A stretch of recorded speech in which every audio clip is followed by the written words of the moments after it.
heute ist das perfekte Wetter zum Sonnenuntergang schauen.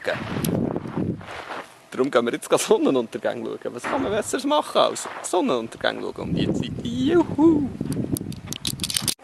Ich mitten im Nichts. Yeah!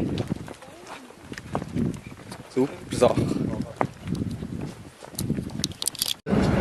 You still find yourself getting sunburned, so make sure you keep your hat. Es gibt doch einfach nichts anderes als in ein Feuer zu starren und so eins haben wir jetzt hier. Hier ist recht spannend, hier auf beiden Seiten spannende Sachen. Hinter mir ist ein riesiger Salzsee. Man sieht auch nicht viel davon wegen dem Gegenlicht und auf der anderen Seite wird es erst recht spannend, dort brennt nämlich der Wüste. Und an der Grossstein sieht man auch im Hintergrund. Ja, es brennt.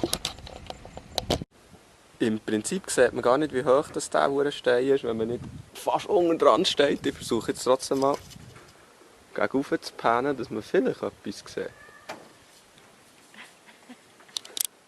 Mutijulu Waterhole oder so heisst es hier hinten. Und hier ist so ein geschütztes bisschen, was zum Stein hinten geht. Und scheinbar hat hier die Vegetation wirklich eine mega Chance. Es ist wahnsinnig grün. Lustig, hier redet's und singt's und ja! Es hat da so eine Ausstellung und die singt. Hier Lautsprecher.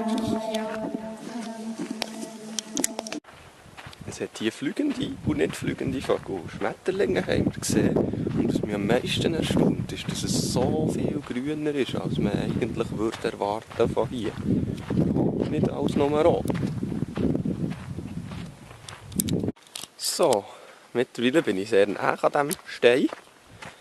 Was wir noch gelernt haben, ist, dass dort, was jetzt hinter mir, nicht mehr hinter mir, man sieht es nicht wegen den Bäumen. Aber da hinten, wo es schwarz ist, hier sieht man es zwischendurch. Wenn es jetzt regnen würde, hat es dort mega viel Wasser, weil dort, wo es schwarz ist an diesen Steinen, kommt scheinbar der ganze Regen runter. Wir schauen den Sonnenuntergang an beim Skier hier. Rokuluru, was auch immer. Es hat hier sehr viele Touristen. Was soll ich noch sagen? Hier brennt es ein bisschen. Darum sieht es so sehr aus wie Sonnenuntergang. Und man schmeckt so ganz deutlich in der Luft, dass es hier, also vor allem weit dort hinten eben brennt. Die Straße hier hat diese Farbe. Und man sieht es glaube ich schlecht, aber mehr oder weniger ist die Straße einfach gerade und das bis zum Horizont. Hunderte von Kilometern. Mit der Wüste, dieses Mal mit Aussicht.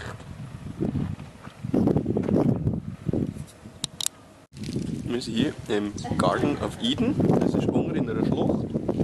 Es hat hier schwarzes Wasser, weil es irgendwie öliges Zeug von Bäumen drin hat. Und obwohl wir mitten in der Wüste sind, hat es hier unten natürlich ganz viele Pflanzen. Und dann geht es wieder recht steil auf.